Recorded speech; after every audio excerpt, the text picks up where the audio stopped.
فرشتي څنګه چې انسانان مخلوق دي د خاورې نه پیدا دي، څنګه چې جنات مخلوق دي پیریان د اور نه پیدا دي، نو دک شان دي فرشتي مخلوق دي خو دي د نور نه پیدا دي.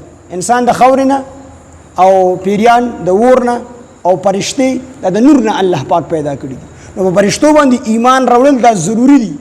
کو سړی د فرشتو نه انکار کوي په دې باندې کافر کیږي.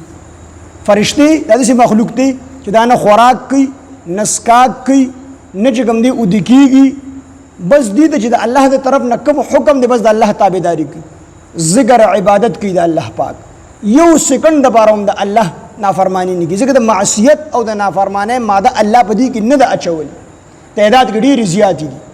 په دې کې نه ښځې شته نه سړي شته دي.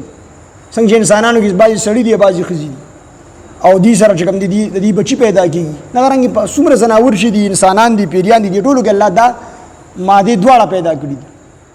هم سړي دي پکې هم پکې ښځې دي.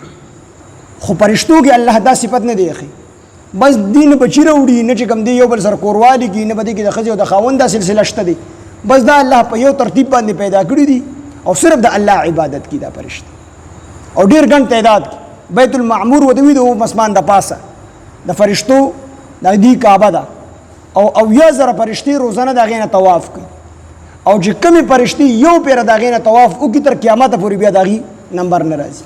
د هر ساس کې سره فرشته ځمکې ته راځي او د کم ساس کې سره چې فرشته رانه شي د هغې نه بیا تندر جوړي.